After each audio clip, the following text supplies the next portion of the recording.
All right, you're watching The Viewpoint here on Good Morning Kenya. My name is Mike Migo. Welcome, and let's look at what is happening in the country right now. And in studio, I'm joined by three gentlemen, starting with, on my far left is Machakos Deputy Governor Honorable Francis Mwangagi. Karibu sana. Asante. How is Machakos? Baridi. That is the Jerusalem of Africa. Yes. Surrounded by hills. Yes. Yes. And I'm also joined by Wakili George Kithi. How are you doing this morning? Fine, good morning. I appreciate your time for coming. Asante, and sir. Also Honorable Wilson Sosion. Mheshimiwa, karibu sana. Good morning. How are you doing? I'm good. Well, a lot has happened, and yesterday the youths took to the streets again. And the first thing that is carried on the front page of the Daily Nation is this: 50, the lives that have been lost as a result of these protests. DG, what do you think of this? It's unfortunate. I think we need not to kill one another.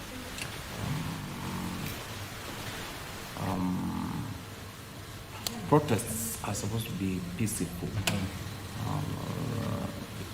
They are guaranteed in our constitution. And I think we need not to have lost, or actually it is 53 by last night, as per, and this is as per the Kenya National Human Rights Commission. I think we need not to have lost that number of lives. Number two, I think there is new terminology in town. When you look at the 53 lives lost, majority are in Nairobi. But I think before the immediate former IG left the office, the Nairobi commander was, and actually he has done more than any other security officer has ever done. He needed to have left and investigated, taken through the necessary criminal justice system, and probably gotten, but it might delay, it will come. Because we need not to have lost these promising lives of young ones, whose parents and communities have invested a lot, demanding for certain rights which are not being met. It's not a crime. They needed not to have lost. It is unfortunate. Yes. Wakili, 50 are the dreams that send to the afterlife. What do you make of the... Who is to be held responsible? Because this speaks to the excessive use of force by the police. Thank you. Probably I should read as follows. That all sovereign power belongs to the people of Kenya and shall be exercised democratically or through the democratically elected representatives. And then, and that's where I'm going to, the people may exercise their sovereign power either directly or through their democratically elected representatives. I repeat, the people may exercise their sovereign power either directly or through their democratically elected representatives. Then it goes to vest delegated power into institution in the third tier of that article.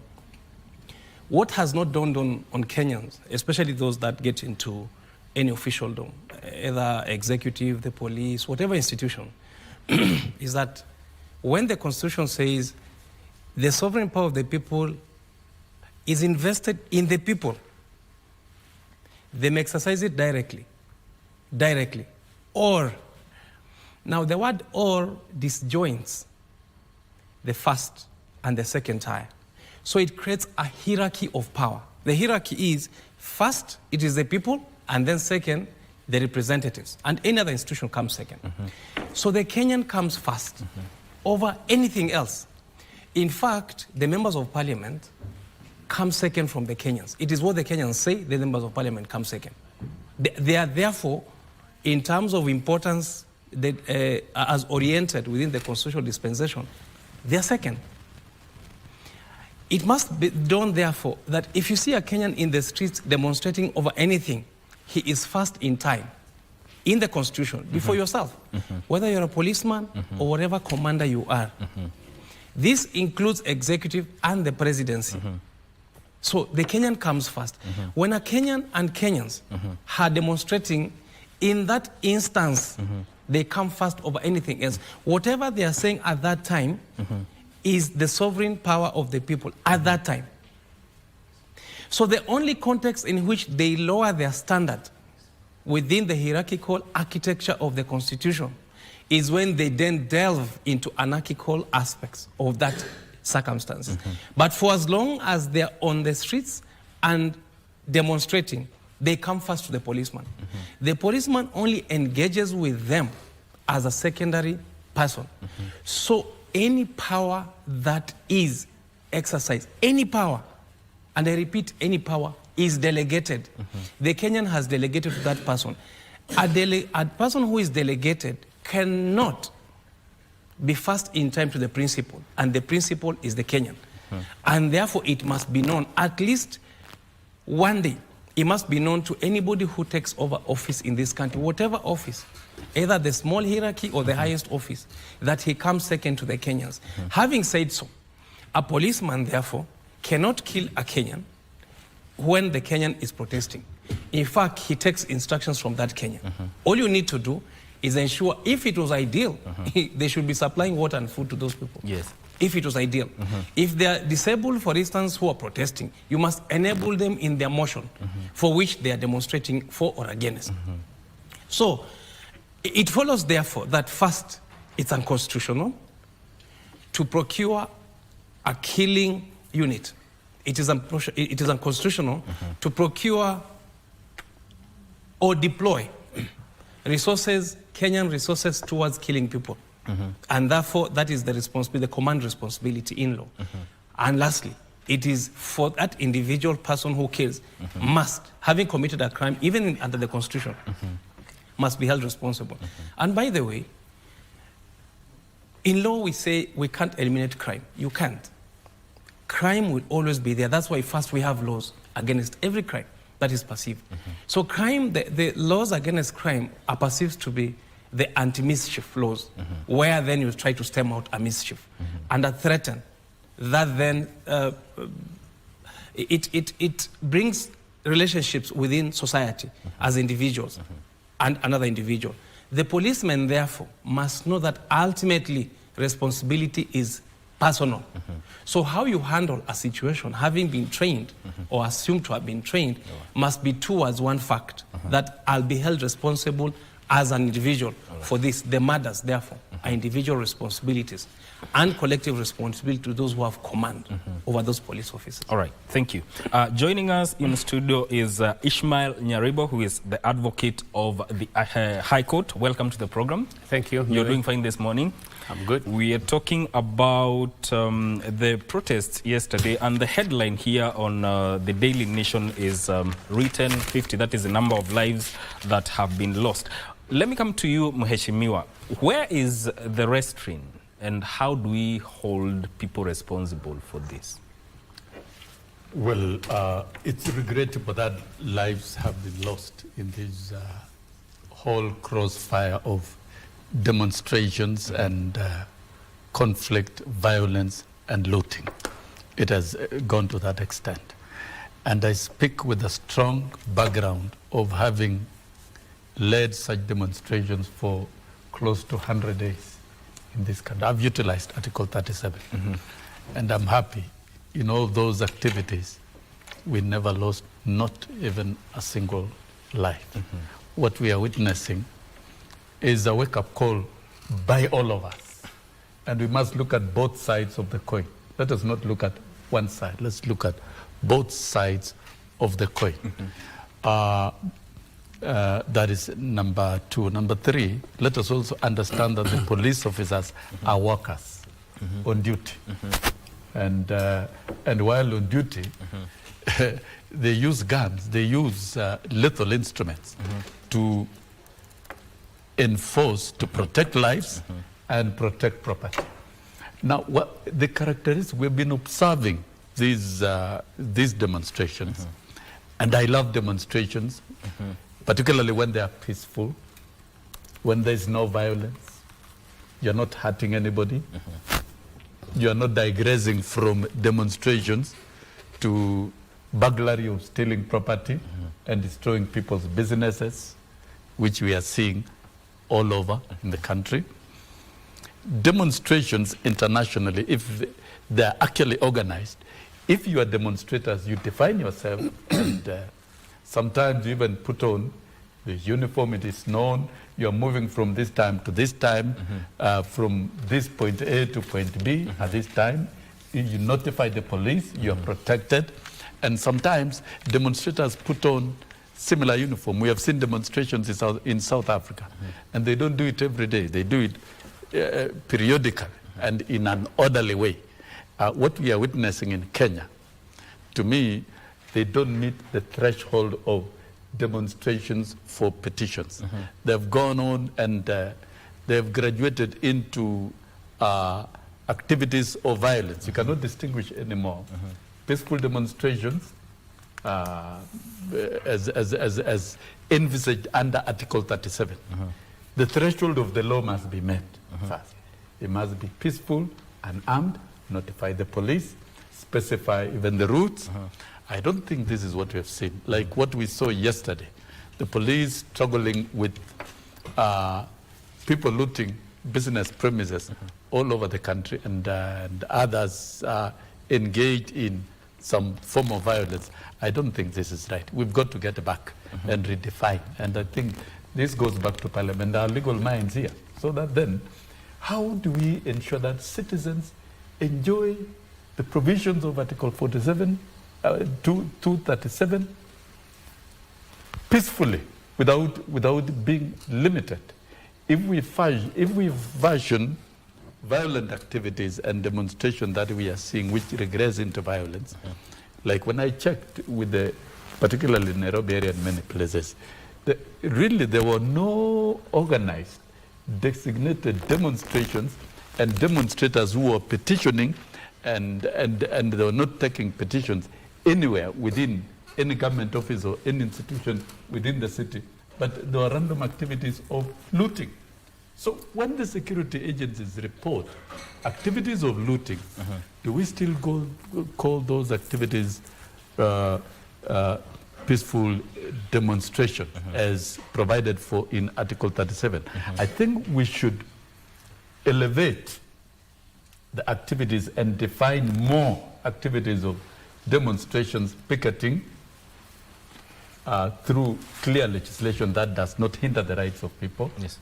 We've had the provisions under Article 1 of the Constitution. Yes. The people can exercise their power. Yeah.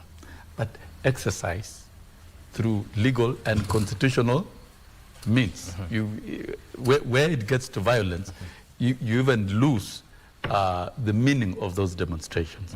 Now, when this activity started, it was against the finance bill, which has since been withdrawn. And the president has responded by acting on very many issues of concern with respect to governance. And now the demonstrations we are seeing this week, the agenda is not clear. You must have an objective. When you're taking out people to the streets, you must have a clear objective, outline it, communicate it, and submit to a particular office. I think what we are having now, we are losing the plot. Either the Gen Zs, the programs of Gen Zs has been hijacked by another syndicate of a group that is characterized by violence. And when it gets down to losing lives, it should touch each one of us. Yes. And particularly, the president said all these deaths, they must be investigated and accounted for. Whether they were caused carelessly by the police or there were justifications to engage in for such. So it has to be, each one of them must be accounted for. That's a fact for sure. Thank you. But okay, finish your point. Yes, but when you get to these violent activities, if we go back again, look at the burning of the City Hall, Is that part of demonstration? Arson? Is arson part of demonstration? I want to be taught. Burning of the Supreme Court? Is it part of peaceful demonstration? Yes. Pulling down the fence, the perimeter fence of Parliament, burning property in Parliament, destroying property in Parliament. To me, I want us to draw a dichotomy. Thank you. If it reaches a day that all Kenyans can swarm the streets of Nairobi and demonstrate peacefully without threatening anybody's life, without breaking property, without destroying businesses, I think that is the right time we'll be having. We've not met the threshold of peaceful demonstration, especially when they are not organized, when they are not designed. It becomes even very difficult for the police to offer security. Because you don't know who are organizing, where they're coming from, where they are ending. They are saying they are traitless, leaderless, and everything. But I want to hear the sentiments of Wakili Nyaribo on this. So far, the nation is reporting that 50 lives have so far been lost. So who do we hold responsible for this? And also we witnessed yesterday one journalist being shot. Who do we hold responsible for that? Thank you. Michael, I want to agree entirely with the view that violence is not acceptable in any civilized nation, especially where you are having a civil activity. Yeah. I mean, there should be no need for loss of life. I also want to agree that, you know, picketing should, as constitutionally provided, should be peaceful. There should be no occasion where property is actually lost, or people are killed, or property destroyed, or people, you know, hindering others from accessing their services. Because picketing does not mean countries stand still. It means that a group of affected people want to express themselves in a certain way freely, and they probably want to, you know, take a memorandum to a particular, you know, authority. In this case, in the current scenario, it is a section of Kenyans who are actually protesting against bad governance, the way I understand it. And I think from my poor statistics, about 70–80% of Kenyans are really, you know, not happy with governance the way it is happening. Having said that, now, who should enact that legislation that would then prescribe the rules for protesting and picketing? It will be Parliament. It's not me, it's not us here individually, it is Parliament that should enact that.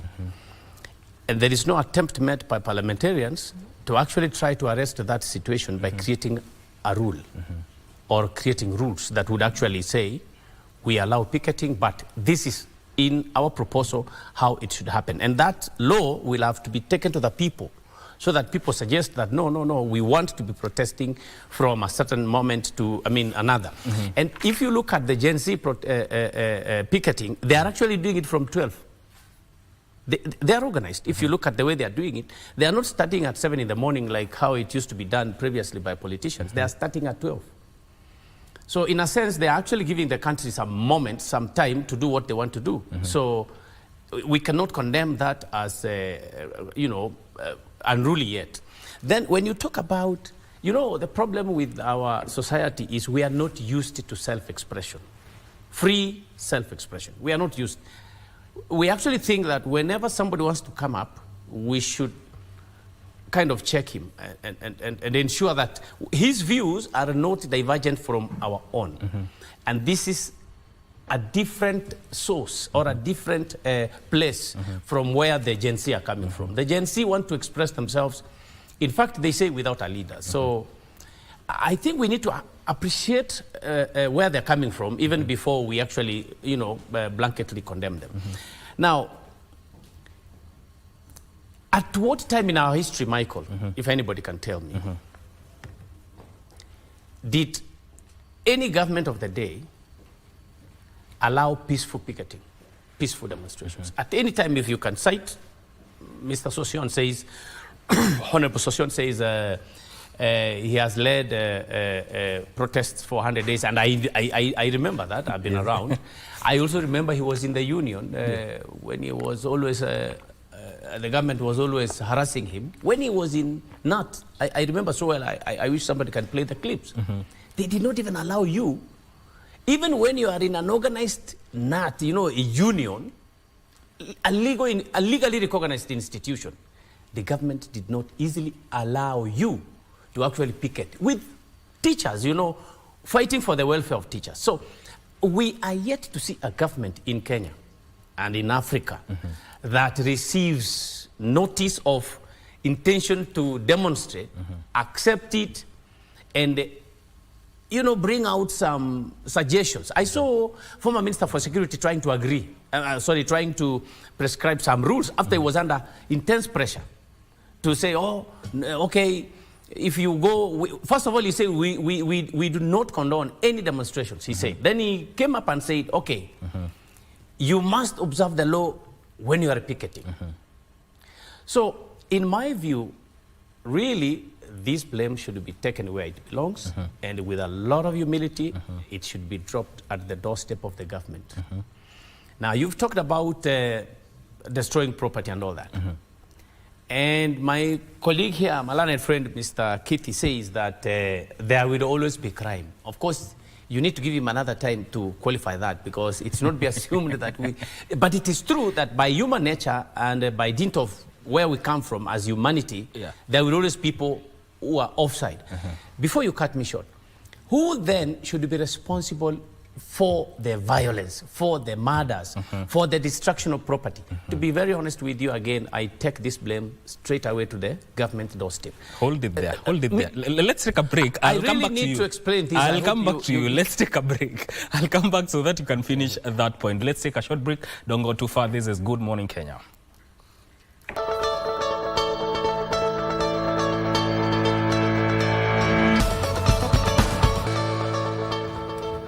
Welcome back. This is The Viewpoint, and we are talking about matters state of the nation. Before we went on a break, Wakili Ishmael, you are saying something. Continue on that. The burning issue is there is always crime. There will always be crime. It was there before Christ. It will be there all the time until we go to heaven. Yes. But the point here is, it is the role and responsibility of the government to understand the situation happening in any part of the country, and they must read in time. They are vast, you know, investigative and let me say spying capabilities to understand what will happen tomorrow. At least 90-95% prediction. So they should. It is the government who should now know. We will put this number of police here. We will request the prisons to come and assist. You can see now they also ask the military to come in. So that should not take the country by surprise. The government should not be caught off guard. So when you say that some people are actually going to destroy property, why don't we have police guarding our buildings and standing along the properties instead of seeing young people walking on the road and then throw tear gas, disperse them, make them disorganized, and then start to say now there is some criminal who has taken advantage of this tear gas, now he's stealing. So that's why I say the blame should squarely be taken in the government's doorstep. Okay. DG, with all this, will these actionable solutions that the Gen Zs are proposing placate them, and how fast should they be implemented to ensure that there are no more protests? Thank you. I think as a country, we have an history. And a certain professor says, history never tells you goodbye, but see you later. That is Eduardo Galeano. I will tell you, the history we have here is that of unfulfilled promises. Okay? The same issues that have taken this generation Z to the streets are the same issues that had taken Azimio La Umoja, One Kenya Alliance, to the street. Now, we have a report that came out of it. It was kept somewhere until they started demonstrating. Then somebody rushed to organize signing of our KBC Amended Act. Now, that kind of operation is not one of the best. Number two, This group has specific demands. And so far, I think they are demanding this. Somebody is acting on a different thing, which nobody asked for. I've never read anywhere in those demands somewhere a broad-based national government or government of national unity. Nobody, no Kenyan. Yet it is being sneaked into the discussion. Equally, I've not heard that people demanded specific actions on some of these people who are perceived to be living lifestyle that is not normally theirs. And they said, act on this, not what we are saying. Yes. So, from where I sit, I thought the government, the Kenya Kwanza administration, will sit and analyze each of these demands, see what can be acted upon. The one that cannot be acted upon, they tell Kenyans as such. And that way, we will be honest to ourselves. Number 2 or 3, Kenyans are in the streets simply because somebody did not listen to them. When you see all this kind of picketing, it ends. Even during my tenure in parliament, people ended up in the same parliament. Why? That is where the oversighting of the government happens. That is where the legislation of this country takes place. And people end up there. But when you publish something, Kenyans give views in a very honest and in a very objective way, and then somebody decides to call a grouping and tell them, go and pass this, and blindly, without even listening to the people who sent them there in the first place, they go and do what they were instructed to do. Then Kenyans have a right to exercise, as lawyer Keith said. Now the power belongs to us, all of us as Kenyans. We can now take it and exercise it directly. And that is what is happening. Now, I think it needs not to go without saying. What Kenya Kwanza are doing, and the aspect within Kenya Kwanza, not the Kenya Kwanza as a whole, but I suspect some individuals within Kenya Kwanza, is whenever these demonstrations are organized, they also organize some funny fellows to go and interfere with this, so that they can create ground to say, you can see, these demonstrations are not peaceful. I also suspect in fragile states, you read that people tend to have units within the bigger systems to disrupt what is normally happening, and it should be happening in a certain way. What am I saying? I think even also within our national internal security agencies, there could be elements operating outside the normal commands. And that's why you are seeing so many people are dying in certain areas more than anywhere else. Yet the same demonstrations are happening. Kenyans recall the first demonstrations happened, and it was so peaceful, so well organized, because nobody interfered with them. But from the first one, I think the government got so scared, they decided now to start this interference. And that is why the person in Nairobi, the one heading the command in Nairobi, has hung the butcher of Nairobi, because he has butchered so many people within a very short period of time, and yet is in the office. In fact, I'm surprised, even as late as yesterday, you are seeing him moving around. He should have gone before even IG Kome left. Thank you. And you know that view is supported by former government operatives who have said that whenever there used to be demonstrations, they used to go carry fecal matter and go and pour in some field where the groupings, meetings will be done. So it's not really just a statement. It's really a fact that government can actually sometimes disrupt. Let me engage Wakili Kithi on that, and the aspect of governance and policy. what is the future of civic participation from a point of accountability for the citizens, given what is going on right now?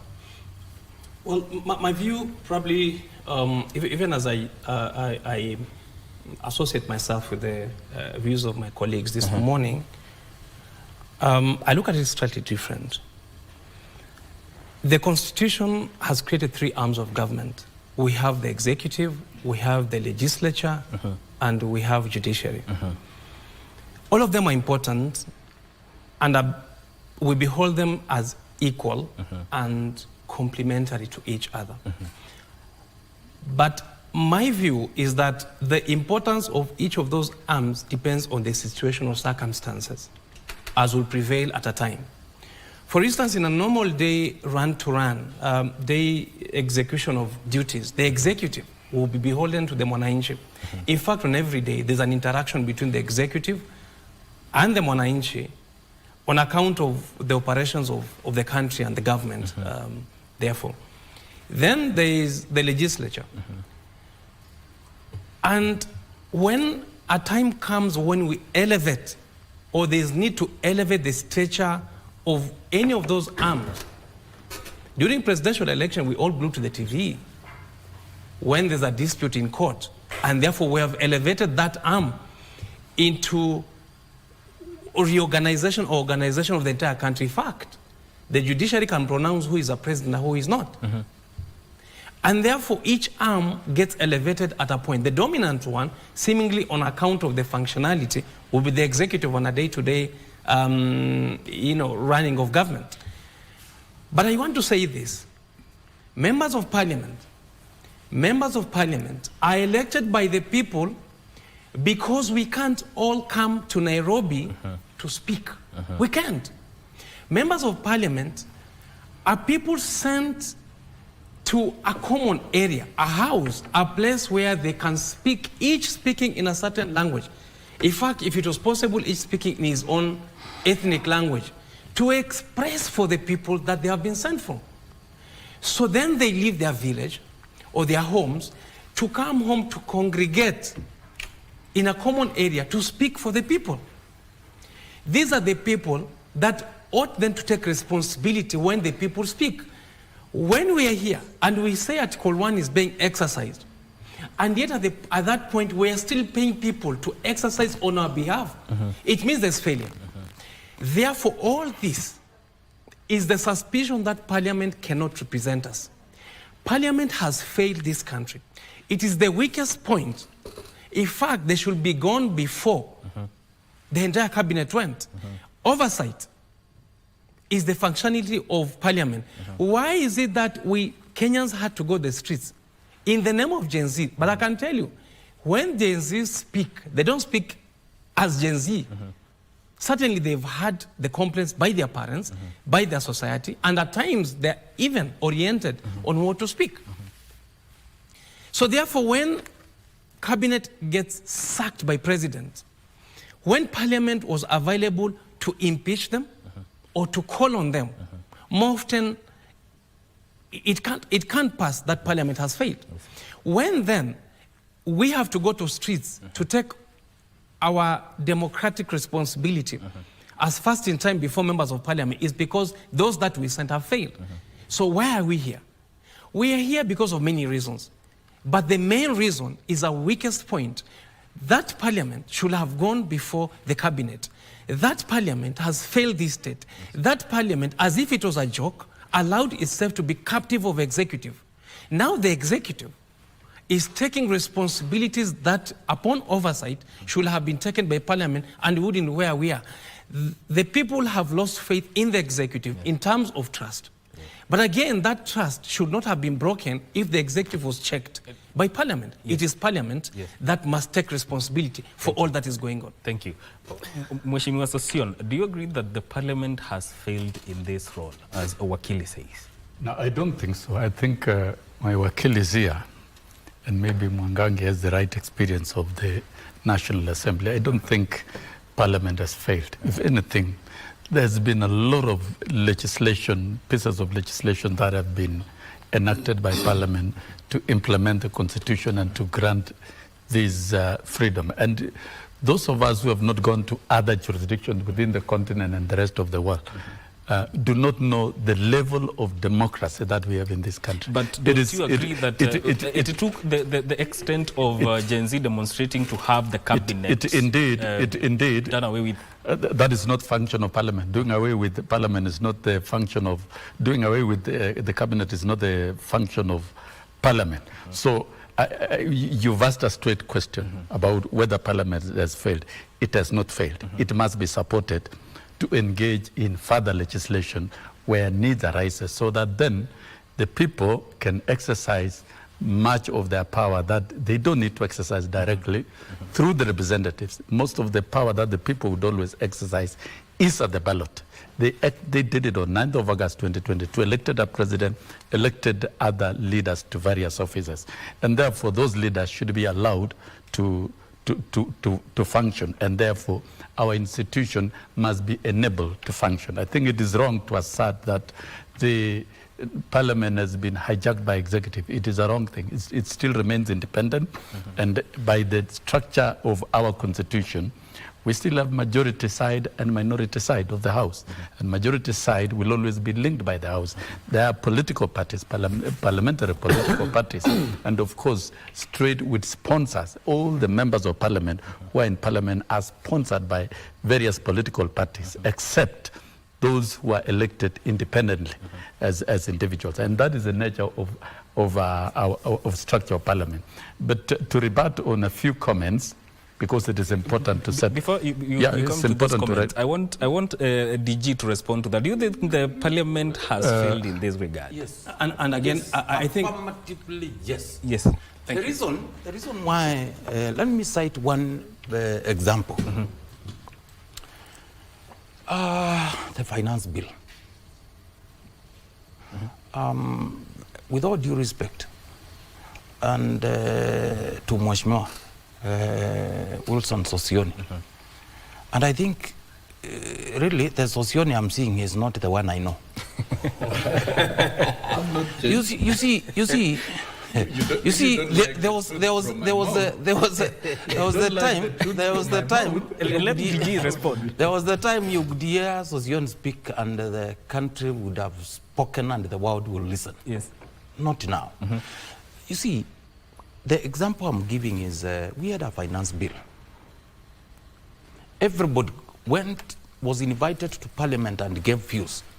I want Mheshimiwa to tell the country which specific argument from the public they took into that bill when they passed it.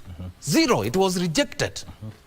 Okay? So in this case, I think what we are seeing, I might not per se say Parliament has completely failed, but I will say it has been hijacked. Yes. No, it is under control of somebody else. I'll let you respond. I think the right of response. I'll let you. I'll give you your time to respond. Let Wakili respond. I think then the right question, and I'm not 1 minute. I'm not framing it for you, is why has Parliament failed?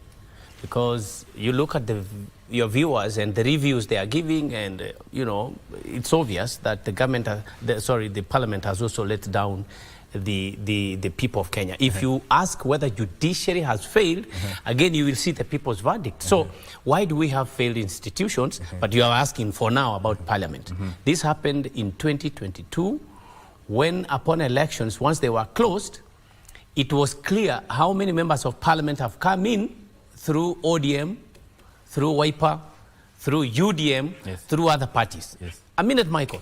Then the winner, or the one who went into State House, quickly approached the people who were elected in another party and actually killed multi-party democracy. It is not the first time I'm saying that. I have said it before. That level of manipulation of exercise of the people's will is what started to sabotage and undermine democracy. So when people went to Parliament and they have been elected under ODM, they have been elected under UDM, they have been elected under Kithi's party, and then they all of a sudden decided, no, I am moving over. You see, they already let down the people who elected them democratically. And from that time now, we started seeing now a fake quote-unquote fake majority. And therefore, the fake majority decided actually to pass legislations that were not acceptable to the people because they were not answerable to the people. So if you look at the reasons why our democratic institutions fail, you should get it as usurping authority of the people by the executive. Asante sana. Now, what's your conclusion on this? Let me come first before I think no, you had your chance. No, I haven't replied. I haven't replied to him. But if you can donate, it's okay. Thank you. 1 minute. 1 minute. I can summarize. 1 minute. I had Mr. Sosion, and of course I have profound respect for him. He has contributed so much for this country. Yes. But on certain issues, I think they're professional in nature, and I must say, his position is wrong in law. Parliament is supposed to be independent because he has sent someone himself to Parliament to speak for him. Those people were told, and it's just one example of the many that we have, the finance bill would not want to be taxed in a certain way.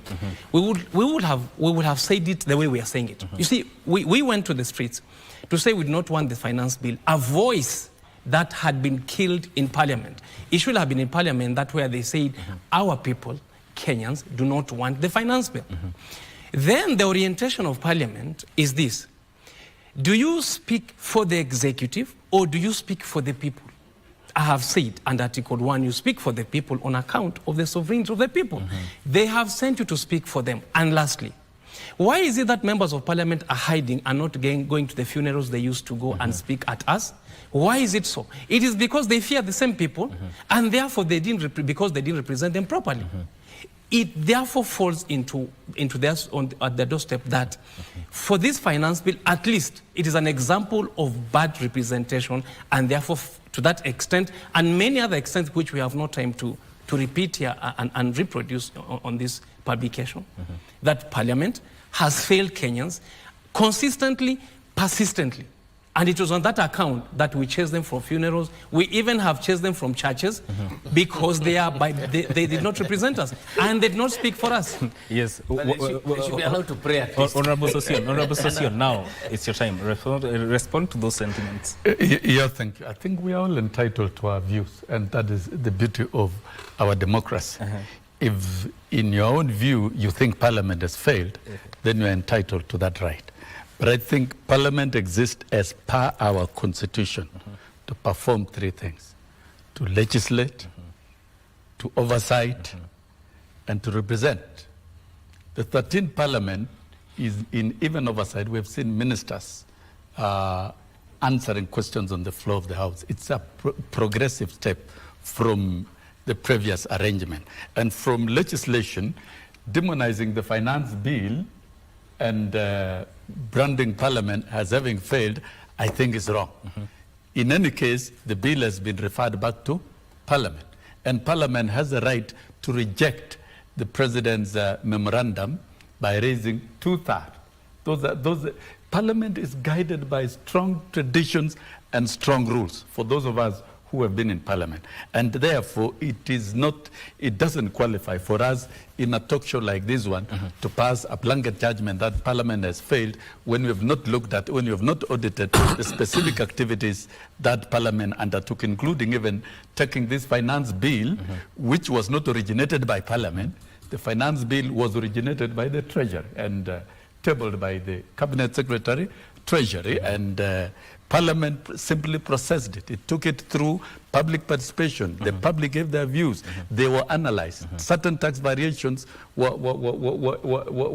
executed in that bill. And to me, to date, that bill was innocent. The finance bill was a revenue-raising measure. Now, back to Parliament, there is a supplementary estimate that is going to see the cutback in many areas, including county revenue allocation that is going to reduce to 380 billion. That's the truth. And if we discuss that, we are going to take a whole lot of time. I therefore dare say that as Kenya, we have one of the most orderly parliaments. And that parliament will always have the majority. It will have the majority as guided by the Constitution. They will be the leader of majority. They will elect the speaker. They will operate in that manner. There will be government-sponsored bills. And government-sponsored bills will be tabled by the leader of majority. There will be the process of debating. There will be the process of public participation. There will be the process of the third reading where every clause will be scrutinized. Michael, and the members of parliament will be able. No. It's right of point of order just because the president has rejected the finance bill. Yes. Now, the people of Kenya have rejected the finance bill. Yes. MPs have accepted the directive from the president that yes, we will take back the bill. Yes. Honorable Sosion, really, No, my argument, and for your viewers, is there anything to discuss about the finance bill 2024? Let's tell Kenyans the truth. Even you as a lawyer, the matter is referred to Parliament, and the president has recommended deletion of all the clauses. Those are the powers vested on the president, and that bill is dead. It is buried 10 feet deep, and that one for avoidance of doubt. But you see, Parliament has powers even to reject the president's memorandum. That's the process. I was only outlining the process so that you don't understand. It is not dictatorship. It's a process, and it's a very detailed process that you cannot skip. So therefore, we cannot accuse Parliament. Now, back to other issues that really we need to make it straight, because you raise the issue of Gen Z is what is keeping us here. That the issue now, the Gen Zs are saying the lifestyle audit is not done, the broad-based government is not what was asked for. Gen Zs raised issues of corruption. Gen Zs raised issues of governance, and Gen Zs raised quite a number of issues. And the president said, yes, we must listen to Gen Zs. Who are the Gen Zs? These are almost the products of free education of Kibaki. All our children who have been lucky to go through school, they've graduated, and what they're raising, they were not raising political issues before this process was interfered with.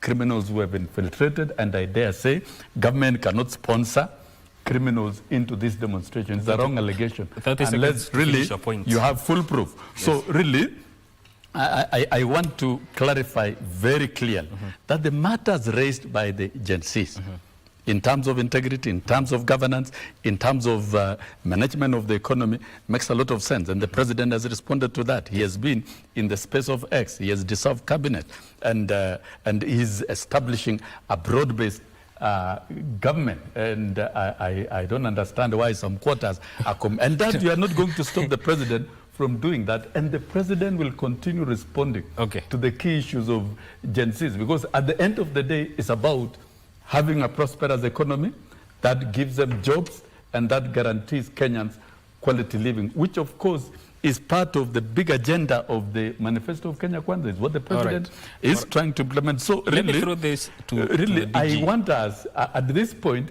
we should be able to distill and support the genuine issues of Gen Zs that are going to transform the country. Thank you. And we should be able to isolate aspects of crime and acute paralysis of the economy. There are moments when demonstration cease to be demonstration. They become absolute, real paralysis where you destroy property, you want to paralyze everything everywhere. I think that is not right. Let's have orderly demonstrations that are peaceful, that meet the threshold of the Constitution. It cannot and be very business, lastly, please. And very lastly, we have seen the Gen Z's agenda. It has now gone down to the counties. We can see activities in the counties. Yes. The county is being put to account. This is the best thing. If Gen Z's were properly guided and protected to engage in peaceful activities, this is the best generation to transform this country. We'll come back to that, because that is what is captured on the front page of the Standards. But violence, I want the DG to respond to this. You have to agree that it's not going to be business as usual henceforth, and the issues raised. Is there a need for dialogue, and yet the issues seem to have been known? You see, first and foremost, I thank God and I congratulate Honorable Sosion. Yes. At least Maandamano was highest in where he comes from. Those are the people who overwhelmingly elected this government. That tells you something. Number two, I once again congratulate him because the generation that he oversaw when he was the Sosion I knew, at least is trying to transform this country today. Yes. When he is now, let me respond. Let me respond. When Sosion is now on the other side defending the realm. Now, I want to say, good governance is good for the country, and bad for certain individuals, particularly who would be accompanied by their wives carrying 20 million in cash. Yes. Okay? Yes. And allow me to cut you short. Allow me to cut you short, because Wakili Kithi is leaving. I want him to respond to that aspect, then I'll come back to you. Okay. Yes, because Wakili Kithi is leaving. The need for dialogue, yet the issues are known. Yes, Your take on that? I don't think there would have been the space for dialogue if there were no demonstrations. But most importantly there is a continuous friction, and it's not only this time, there'll always be, between citizens and those that have elected into leadership on account of the space that leadership would want to exercise vis-a-vis the space that the citizens find themselves in. There is always a tendency of the executive to overload themselves on the citizens until the citizens check on whoever they have elected. Which is this? The relationship, therefore, in a democratic setup will be that after every 5-year cycle, you divide yourself into certain biases. So you may have 5 people to elect. You may elect one who is the worst out of the 5. You put him there. But it is not the question of who you've put there. It's what you do to that person to put him on a straight jacket to do what you need him to do. Yes. And therefore, the birth of Gen Zs, the protests, should be continuous. Let me tell you this, and you may not agree with me, but we must continue to pump fear into the hearts of those that are in leadership for them to respond to our needs, the citizens' needs, as opposed to allowing them to offer largesse and exercise their power over the people. They can only exercise that power in the context of fear for the people. I have said before, and I'm saying it now, a leader who doesn't fear the people cannot act for the people. It must be that for every instance in that office, as the Constitution provides, you are holding it in trust of the people. It is not your position. Yes. It is what the people say. Yes. When the executive makes promises, for instance, and that's my last point, when you are campaigning, you make proposal to the people. Yes. That becomes a promise, because we elect you on the basis of what you've said. It is not enforceable in law. Me and my colleague here can't go to court to represent anyone to say, you say this, you've not done it. Yes. It can only be done in the context of Article 1. Yes. And therefore, this is the right moment now and continuously, and for any other president, not just this one, for every promise made must be checked through protest, if need be, for that delivery to be done, because you made a promise, we elected it for that promise alone. And if you say free education, it must be free indeed. It must be some semblance of it, so we can't take the minimum. Kenyans must take the most, and therefore Gen Zs are doing the right thing to ask for the most. Whether it has been done or it has been promised to be done, the pressure must continue to be there for it to be done. It is about the people's power, and the people's power is to enforce their only power in Article 1, that what must be done, must be done. Yes. Thank you. I think I'll let you go because you're crossing over to radio, but we'll continue with this conversation. But we'll do that after this short break. Thank you.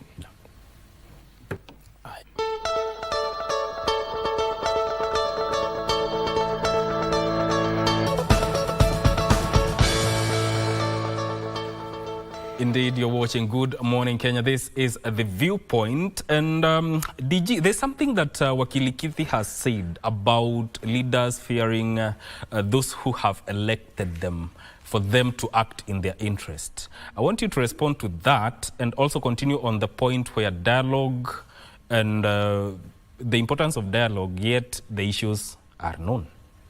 Okay. Let me start with fear. Question and combine it with what my colleague said about the role of a parliamentarian, legislating, representing, and oversighting. Yes. The three are supposed to be held, but not through the fear. Yes. You should respect. You should respect the people you represent. respect their views. You need not to fear them. Why fear them? They elected you. They are your people. Yes. You are among them. They just picked one of them to lead them. You need not to fear. So I think you need to, if you respect them, if you respect their opinion, if you respect their views, you will carry it to the National Assembly and say, particularly during the passage, because Honorable Sosioni will tell you they have tyranny of numbers, we need to hear that voice and say, from where I come from, either Kirinyaga or Radienda or somewhere, you say, my people are saying 1, 2, 3, and therefore I fought to reject this particular bill because my people have said the following 1, 2, 3. That is not fear. That is representing your people. That is respecting the opinion of your people, despite what you yourself you could be, what your view could be. What about the political implication of that? Let me quote the current president one time as a minister for agriculture in parliament. And then there was a coalition government in place. During that scenario one afternoon, it is actually him who questioned the then Prime Minister about the date of the election and whether the country was ready. Then during the answering, the Prime Minister, I think he made a mistake of saying his thoughts. He said, I think the election will be, and he continued. Then in retaliation, the then minister, I think, was it agriculture or higher education, one of them, he said, Mr. Prime Minister, we are not asking about your thoughts or what you are thinking. We are asking the policy of the government and what is there in the place concerning the coming election. In this case, an elected leader, you are not representing yourself. You are not representing your views. It is those people and you need not to fear them. The issue of dialogue. Issues are known. Let's just go and implement them alongside the Constitution. And by the way, if after the third President of the Republic of Kenya left the scene of leadership, if we continued as a country to implement the development blueprint that he left behind, Vision 2030, this country could be a different country today. Now, I want you to respond on matters that dialogue, yet the issues are known. What's your views on that? As far as the current picketing is concerned, and what the GNC are telling the president is they have nothing to tell him about stopping corruption. They have nothing to tell him about good governance, about offering services to the people. So they are telling him simply implement them in accordance with the existing laws as of now. Like Sosyon said, now they are also saying this corruption is not just targeted at the head of state or the current CSS and PSS. It's all leadership in the country. So, and no one needs to feel as if he individually is being targeted. So the members of parliament should have properly checked executive. The advisors to the president should have given him a honest opinion about every other aspect of our lives. They did not. So because of that, the agency came up and said, now we have elected you to serve us, but you are actually serving yourselves. And then they started the picketing. So I don't think there is need to say we need multi-sectoral, political parties to sit down and discuss. They are simply telling the president. Now, the same way the president fired cabinet, the same way he signed the IBC bill into law, there are a raft of measures that he also needs to take. And this is where now I lower my guard in terms of when and up to when should the president then be given that chance to do exactly everything that the Gen Z want or the protesters want.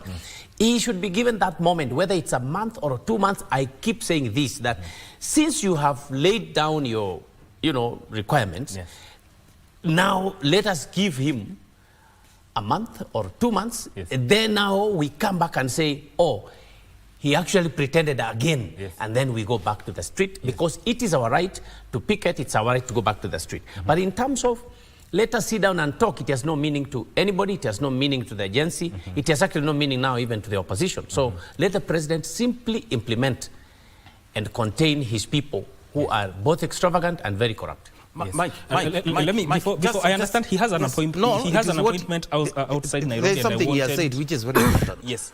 I think I have a different opinion. Yeah.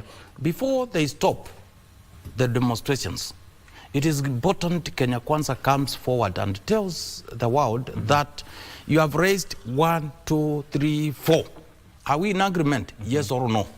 This is what the administration is going to do to unpress them. Give me a week, give me a month, give me this. Timelines. They have not. Timelines. Yeah, I agree entirely that Yes. the structure of how the executive intends to implement the Gen Z demands can come out. And Yes. I think that element of what Kenya Kwanza will do to Yes. come out and say, we will require a month or 2 or 3, Yes. that particular structure is actually a great thing. But what I was saying is we should not mill into the streets simply because we want to be in the streets. We have to be as strategic as it began, so that we don't appear to be, we are just walking in the street. Yes. The intentions are good, the objectives are good. Yes. Now we want to see the president implementing those objectives. Yes. How many months we give him, how many days we give him, I think the Gen Z, they're all around in the Facebook and the Twitter space, and they should tell us how long they want to give the president to implement their demands. Yes. I understand you have an appointment Yes. outside Yes. Nairobi, Yes. and I want to release you. Maybe your parting shot before you leave. I think we should be fair to our young people. Yes. They don't mean bad. Yes. We should not try to prosecute all these young people who have been fighting for the good of the country. Things which have even made the president's heart melt and change. So I think we should now go back to ground zero and immediately let all young people who are picketing be allowed to go back to their homes without any prosecutions. It would be quite inimical and ironical if we are going to charge people in court who have pushed you to do the right thing. Asante sana. Now, Honorable Sosion, something he said. Do you agree with whatever Wakili said? Well, I think Wakili has said so many things, but I think the key thing that comes out is the specific demands of Gen Zs and the timelines of actions.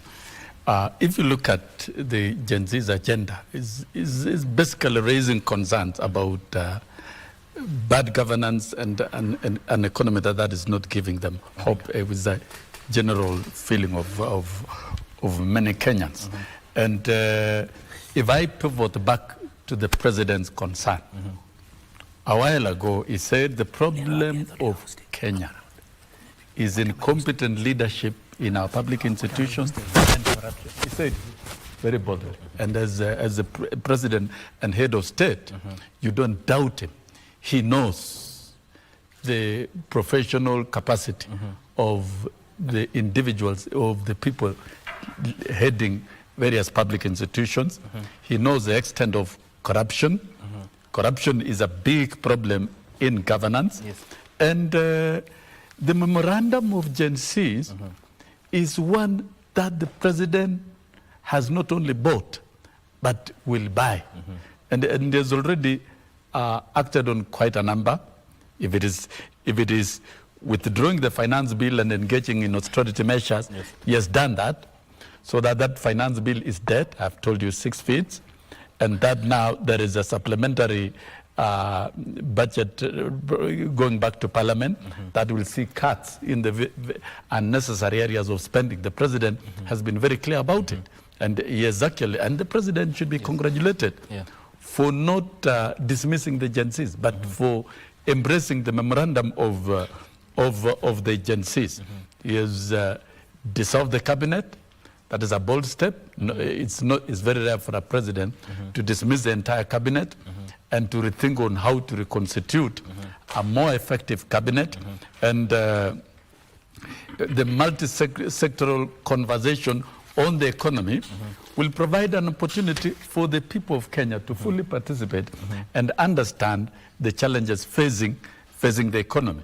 The audit on the public debts, because we have been borrowing and the money has not gone into good use for the citizens. We cannot point out what the money has done. Yes. So that essentially we have been borrowing to steal. Yes. through what we call subsidizing consumption, subsidizing unga, subsidizing, instead of subsidizing production, which the president has turned around the agricultural sector. So I think the whole memoranda and in the president's manifesto of transforming agriculture, transforming MSME, and reinvigorating and strengthening the digital superhighway and opening communication hubs in every ward, housing and UHC. Those are key things. Once they come to fruition and are realized, it will answer automatically to the question of Gen Z. And so therefore, no, just allow me, you'll have your turn. Let's not, there is what we call tongue talking.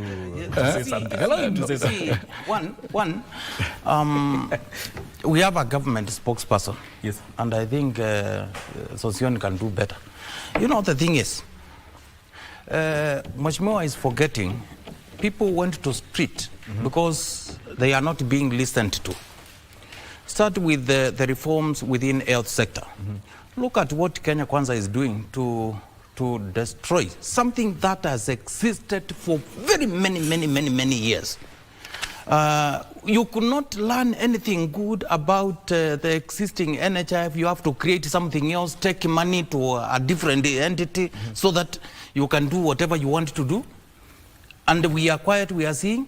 Kenyans are on street. Why? Because they give views through public participation. They give their input. Somebody decides that is not necessary. What I think is what is good for the country is what is good.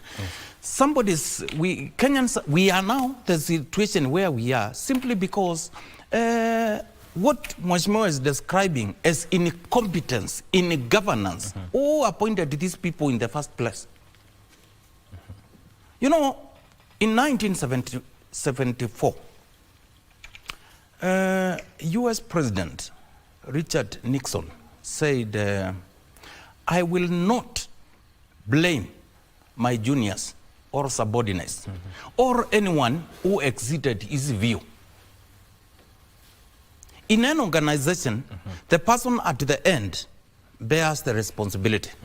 Therefore, that responsibility lies in this office, and he resigned for that matter. It is on record, August 9th. Yes. Now, we are beating about the bush. I think what Kenya Kwanza should do now is to apologize to Kenyans. Then move ahead and say, on the demands, on what you discussed as a NADCO report, these are the actions we are taking because Kenyans are demanding actions, not another sitting. Not another sitting to discuss the same issues. So in this case, as much as, with all due respect, much more is praising his coalition, his wing of administration of doing what they have done, they need not to force some actions like Kenyans remembers too well how the issue of financing the housing came along, whether we like it or not. That is what we are saying. It has come to an end. You must involve us in the governance of this country, and we need good governance because it is good for the country, not for certain individuals. Yes. No, I think Mwangangi is getting politically hi-fi and is spicing the feelings from his side of the political side. But I think when we are in a national talk show like this, we should restrain ourselves from evoking feelings of some but we focus on what is primary and what is key for the country. So what the Gen Zs have put across is now clear. And I don't think the country now needs a break from these these activities that have turned into violence. So the Gen Z's agenda will remain stronger if now they vacate the streets and engage the president, because the president is available to engage with them and listen to them. This is one among all the presidents. This is a president who listens a lot and who believes in and who is bold enough to take painful action that is going to transform and change the country, despite the noise of Mwangangi and the ilk. Let us distill the Mwangangis and their political groupings from the Gen Zs and the justified grievances of the Gen Zs that the president has really picked, and it's about competent leadership, getting rid of corruption, managing our economy very well. If we can, it is not a question of reducing corruption, but we should eliminate corruption completely in this country, run our institutions effectively. And nothing is going to be done within this administration without the people's participation. That is the provision under Article 10 of the Constitution, public participation. What can you do without participation of the public? Even when you talk about housing are being built for the people of Kenya. And it is a key pillar on which Kenya Kwanza administration was elected. They lost the election. We were elected. And the 5 pillars cannot be wished away. It is what Kenyans voted for at the ballot. They voted for transformation in agriculture as promised. And that subsidization is contained in the budget, and the president has ring-fenced those particular flagship programs up to and including employing 56,000 teachers on permanent and pensionable, which government has never done, has ever done it. None. No president in Africa and the world has employed such a number of teachers all at once by devoting the budget. And that means the protection of our education system. Mike, I know what I'm defending. I know what is being done is good for Kenyans in the long run.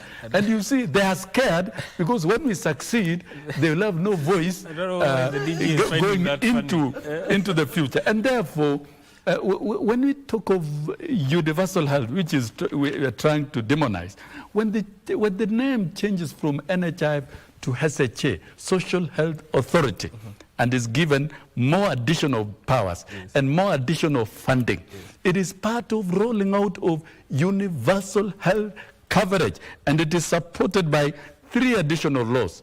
For one, strengthening the primary health care facilities, that is the dispensaries, so that in the dispensaries, the health personnel and the medicine, and SHI to strengthen inpatient admission cases and critical illnesses. And I think the way universal health coverage is structured to be rolled out will ensure that all Kenyans will be effectively treated. So, I want DG to respond to what I know Mwangangi, because he's finding it kind of... No, yes. I know he will respond politically. Yes. He has taken political angle. But I think I've made it extremely clear what will happen. And Kenya Kwanza administration and the president, as I conclude my contribution on this, will continue embracing Gen Zs, and not only Gen Zs, the rest of Kenyans who have got meaningful ideas to tender for good governance of the country. That is number 1. Number 2, the broad-based governance that the president has opened. Kenya belongs to all of us. None should be excluded. And therefore, forming a broad-based government means inviting everybody to run government. And this is not a new thing. We've seen countries where even we've just walked out of elections in South Africa, and Cyril Ramaphosa has invited a number of parties to run government together with. Those who elect not to are free. So if him and his and his team are not ready, no problem. The president will still constitute a broad-based government. He will pursue the agenda that he promised the people of Kenya, the bottom-up economic transformation agenda. It is not going to run away. It is what the president committed. So I think it is what he's pursuing. It is what we have seen, great levels of implementation to some significant percentage. And therefore, the coming in of the Gen Zs is going to accelerate this very basic agenda of the president. I want Mheshimiwa DG to respond to that and combine that with your parting shot, because for the interest of time. Yes. One. No Kenyan asked to be sold this fake fertilizer, injuring and depriving the normal farmer, where Honorable Sosioni comes from, the basket. You see, I'm not picking because he has quoted, he has quoted agriculture. He has quoted two critical issues. Mheshimiwa has quoted two critical issues, and I will not go out of them. Health and agriculture. Yes. If Kenya is unable to feed itself, that is a threat to its statehood. If you are selling fake fertilizer, which is not, by the way, it brings me to a very simple issue, the issue of devolution, which Kenyans overwhelmingly voted for. When we traversed this country campaigning as Kenya Kwanza and as Azimio on the other side, each side promised this country upon election, we will implement as part of our policy and ensure 35% to 45%, that is what they were proposing. As Azimio, we said minimum of 30% of the total revenue of this country will go to devolution. In the last 2 years, I've done extensive research at the university to see any particular country in the world that has developed, including the petronations. Which country has ever developed without going decentralized, without going devolution way? I'm at the two issues. Okay. So we go for a few for a break, then we come back to continue on that. So don't go too far. This is Good Morning Kenya, and you're watching Viewpoint. Don't go too far.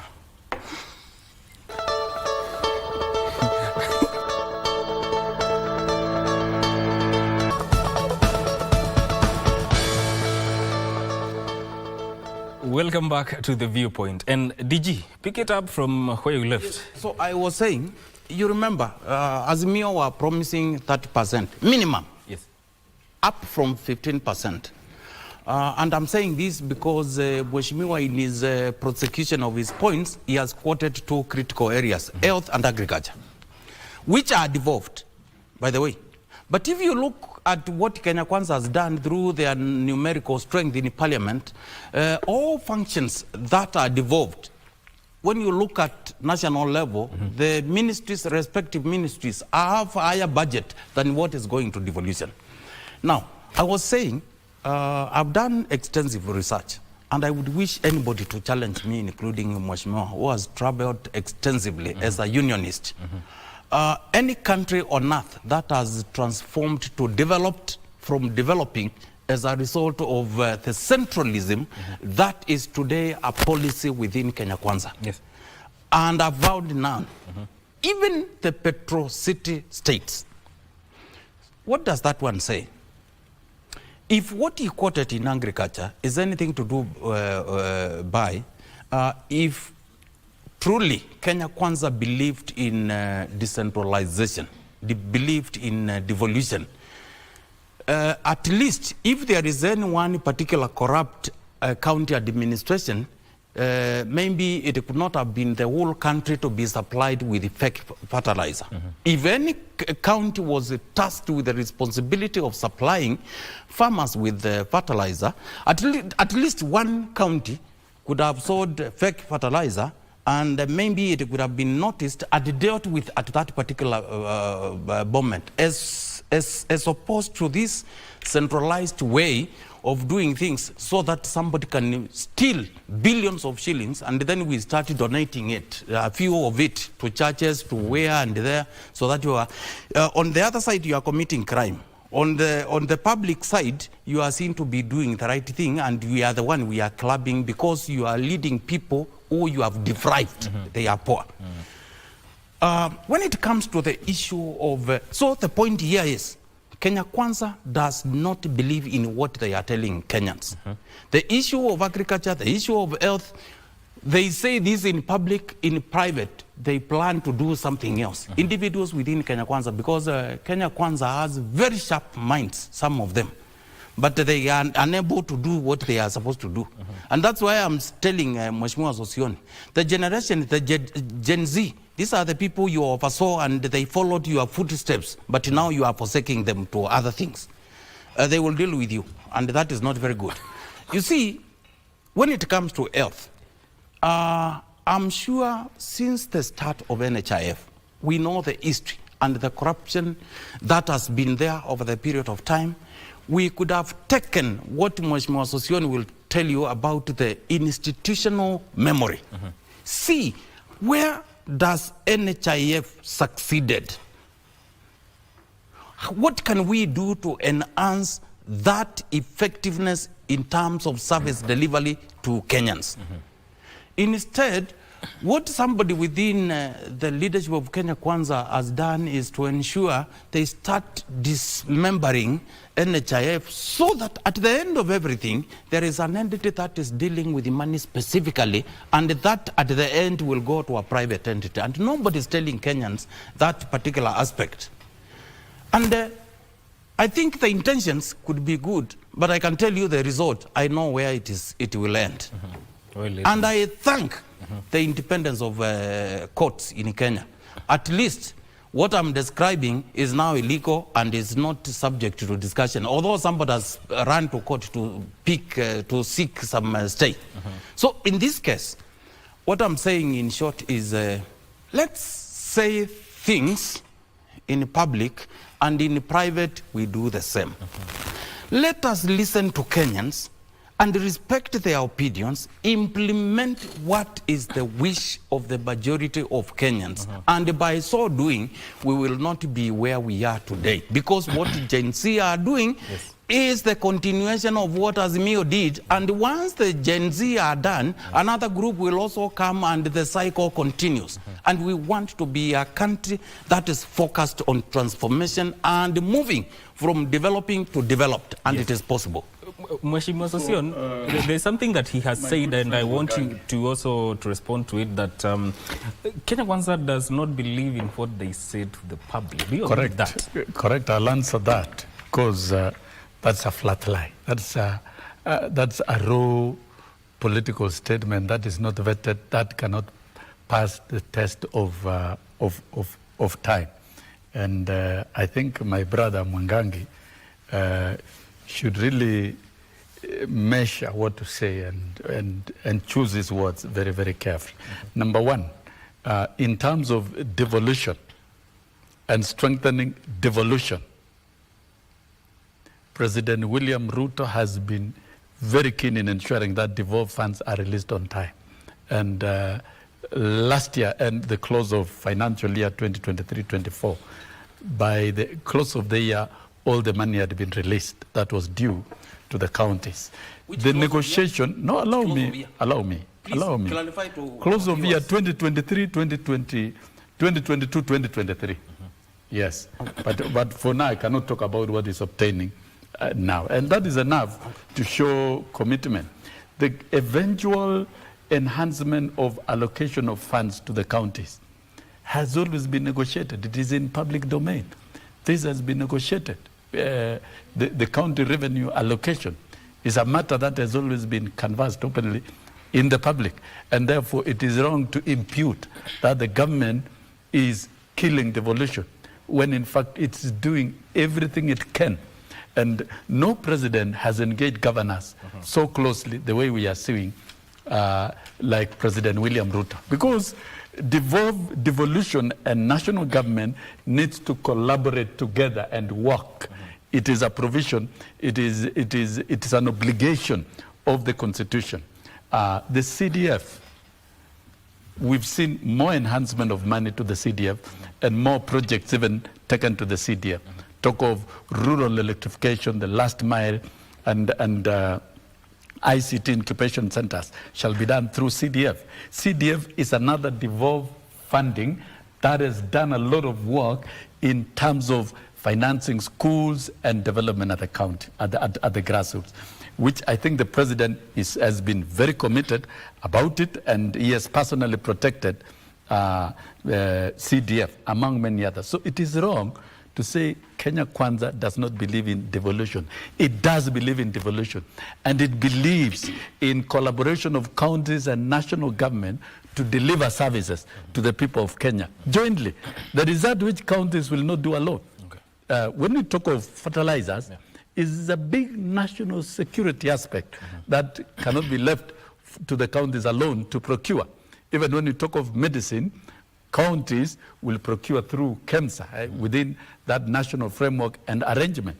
But when you talk of fertilizers, is it that now what I'm hearing today here, that the problem is not fertilizers, the problem is how it is procured? If that is the argument, then I think you need to take it to another forum, not this issue. But what is important, and what the president has undertaken personally, is to ensure that fertilizer is subsidized and is delivered to the farmers through the National Cereals and Produce Board.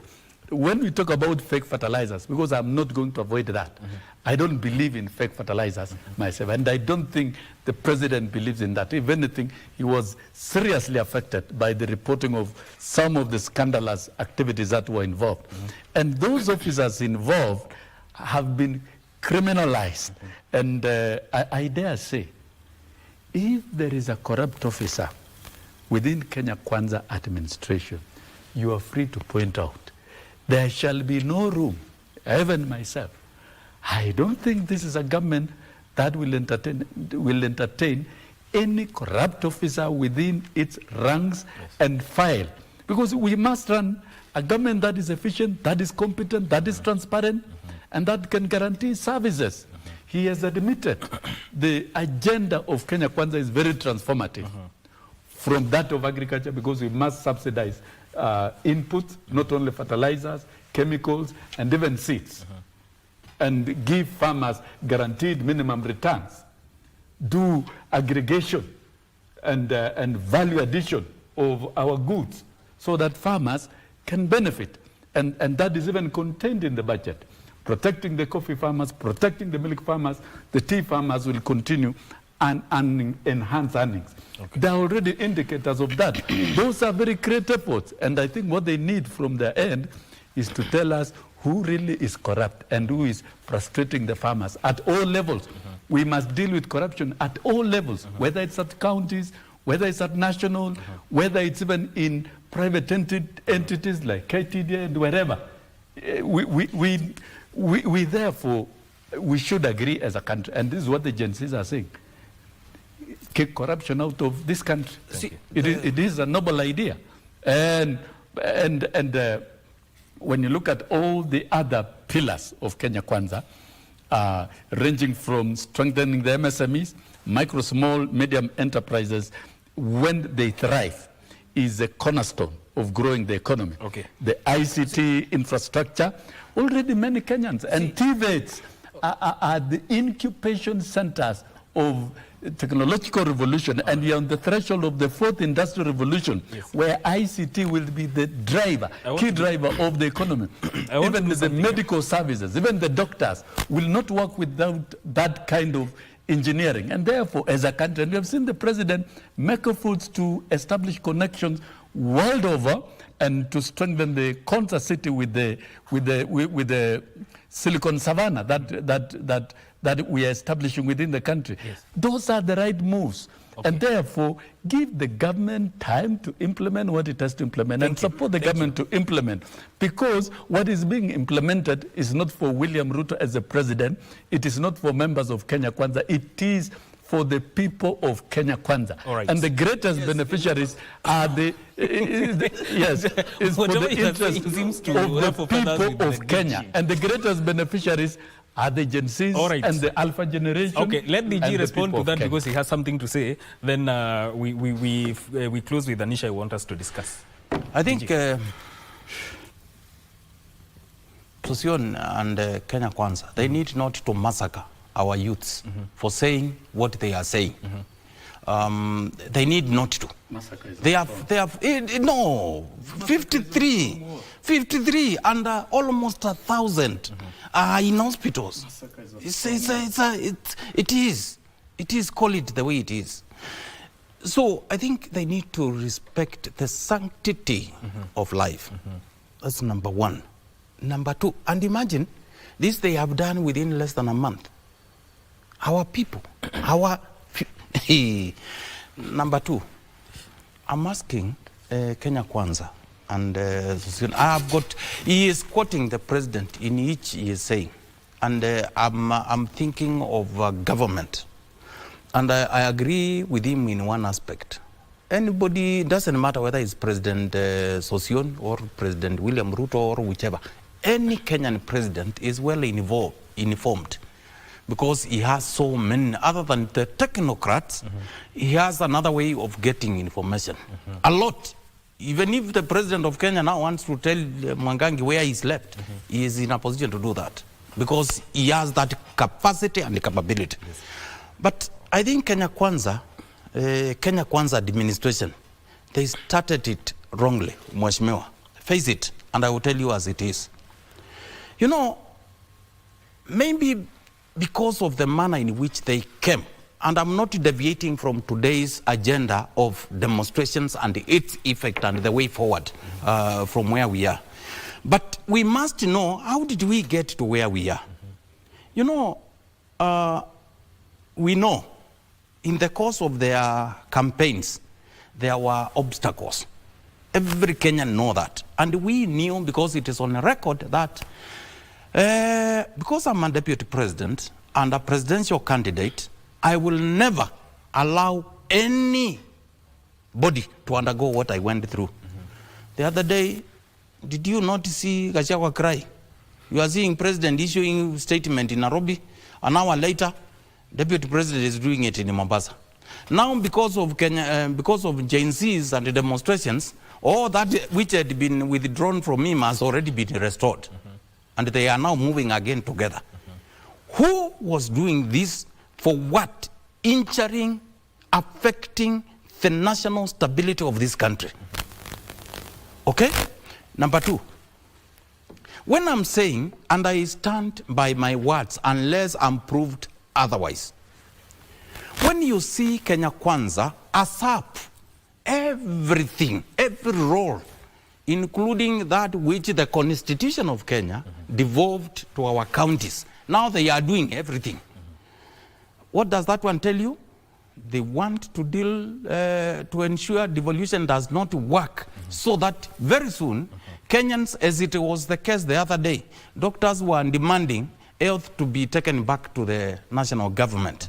Because if they don't resource counties, and the counties go ahead and fail to deliver services to Kenyans, Kenyans will not see the need for these county governments, hence need to disband them. That is what was done in 1963. And I think Kenya Kwanza needs to rethink an idea which Mheshimiwa said, and I support it 100%.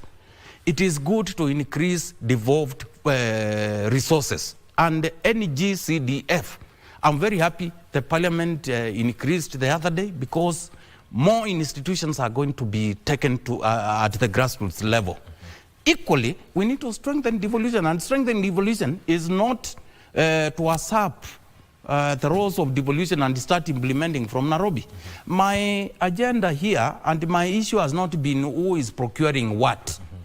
The issue which Mheshimiwa is running away from is the supplying of fake fertilizer, because it led to effects like food security of this country. That in itself is a threat to national security, national cohesion, because when people are angry, what do you expect? So in this case, we are saying, let's respect our constitution. Everyone is a subject of this constitution. We need to uphold the rule of law. We need to uphold and respect the sanctity of life. Kenya Kwanza don't believe in that. They are doing opposite. That's what I'm saying. And I'm telling Mheshimiwa, it is good I can sit here and at this platform tell them what I'm telling them, because they need to have done it from day one when they came to power. Yes. Now, before I come to you, Bwana Sassion, let me just go through what is making headlines on the front page of the Standard. Paralysis as Gen Zs turn heat on counties. At least 23 governors felt the wrath of youth protesters when the residents took to the streets to demand accountability and good governance. On the front page of the Star is businesses paralyzed as protests continue. That is concerning yesterday's protest by the Gen Z. But there's a story that is captured on the front page of the Standard, and this is the cabinet we want, Kenyans tell Ruto. Some of the things that have outlined here is that Kenyans wanted to be a pillar of the next executive in issues such as selfless service, face of Kenya, meritocracy. DJ, let me start with you. What do you say about that? I agree with them totally. We did a stable government led by a cabinet that is competent. That is opposite of what happened. We saw people who had cases, some of which I could agree could have been trumped charges. But not all of them. We could have waited until the process of the law take its course to the end, and then you appoint them. Yes. But appointing and then you move to withdraw through DPP, that did not anger well with Kenyans. Majority who expressed themselves then. And number two is Gen Zs are doing what basically any sensible Kenyan would wish to do. We want a just society. And number three, I think the issue of governance in this country is very, very critical for the transformation of the same country. You know, we know the founding father of this country. We know what happened with the issues surrounding the land. Come the second president of the Republic of Kenya, we saw there was the issue of Goldenberg. The third president, we saw there was the issue of this Anglo-leasing and likes. We need not to continue with such happenings. So going forward, I think it has reached a point where Kenyans are demanding accountability and holding leaders to account. We have got no problem with anyone within the county holding an elected leader, whether a deputy governor, whether an MCA or anybody, to account. Because it is that being held to account, it is the aspect of listening to people, it is that act of engaging the people that we are going to have a transparent administrations at the county level. So in this case, it is a welcome.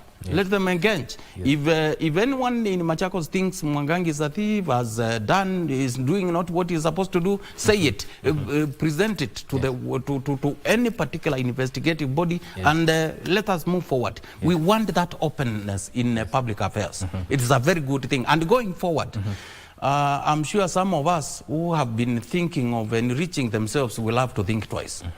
And by the way, my last comment on the same. Future elections, this business of looting the counties and looting the resources of various government bodies, whether at county level or at national level, then you start carrying it to various places, donating. That might not win you a vote in the future. Yes. I want you to comment on the same, especially because even the church has pronounced itself on this matter, telling the president not to pick politicians. And that goes back to, that pivots back to what I was talking about. The president made himself very clear previously that the problem of this country is incompetent leadership and corruption within government institutions. The president is clear about it. You can check. And so the call by Kenyans does make a lot of sense. And the fact that the president dissolved the cabinet does not mean the entire cabinet had issues. He dissolved the cabinet to reconstitute a broad-based, and he said it, broad-based cabinet that is going to help him deliver what he promised Kenyans. What does broad-based mean to you? What broad-based means is going beyond the Kenya Kwanza administration.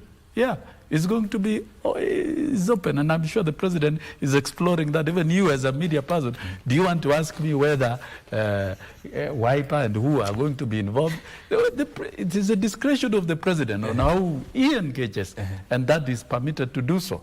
And that is number one. Number two, in terms of competencies and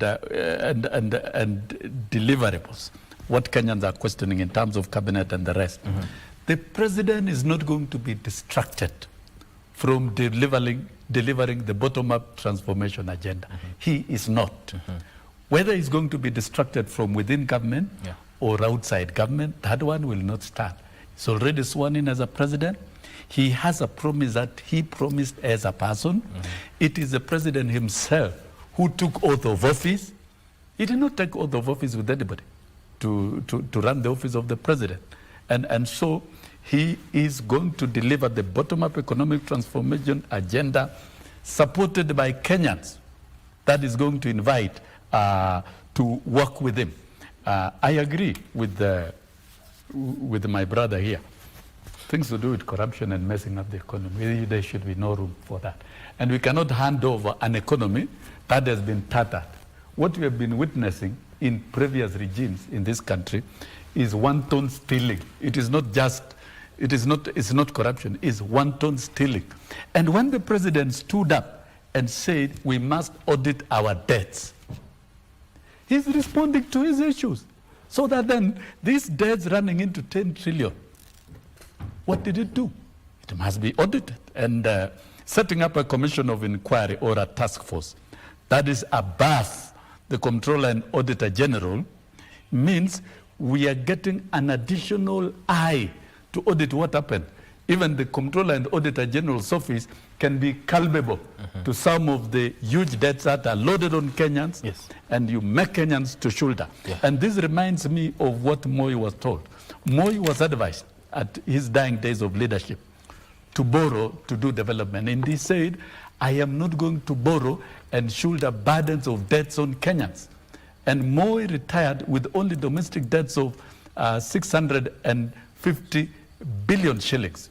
Kibaki left 1.8 trillion, and Uhuru with his Jubilee administration, which bears the greatest responsibility of the economy that is not working, took it up from 1.8 trillion of Kibaki, who built roads, who did so many things, to around 10 trillion, and we cannot see what he did. So when the president talks of auditing public debts, all Kenyans must support. We need an extra eye beyond the Comptroller and Auditor General to do this. And the president has made it very clear. We must get the country out of the debt distress. We cannot be listed as a country as not being able to service our debts. And we cannot borrow to do certain things. That is why the finance bill provided an option of raising domestic revenue. Kibaki's administration, when at a certain point, the national budget was being funded at 95% of the domestic revenue. And I think it has reached a time that we really need to think about our economy and debate very broadly. The president is very keen in resuscitating the production sector of the economy, particularly manufacturing, and to create jobs for the Gen Zs. 30 seconds to finish your point. As I finish, the Gen Zs are the greatest allies and army of President William Ruto ever amassed. These are the best guys in town. We only have to make sure that it is not infiltrated by those who have other agenda, combine that with political groupings, so that then their issues are properly defined and the president will respond to them. I assure Kenyans by 2027, the bottom-up economic transformation agenda, which is very transformative all over the world, is about social equality, economic equality, and opportunities for all, will be realized by 2027. Thank you. Despite the challenges that we have, we will navigate and ensure it is delivered. We have a very smart captain in the person of the president who will not be distracted by anybody, whether within the government or outside government. Thank you. He's looking forward. Thank you. Your parting shot. I think the president needs not to listen to likes of Sosioni. I can tell you for free. There are two things he has avoided, yet they can't work. They cannot deliver what they are saying without them.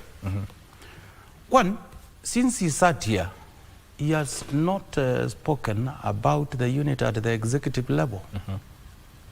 That's very important.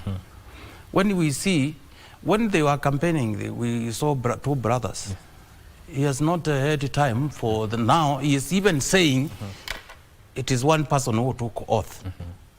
When Kenyans know they were two who took oath. We know one and we know the roles of everyone. You are seeing that in itself. So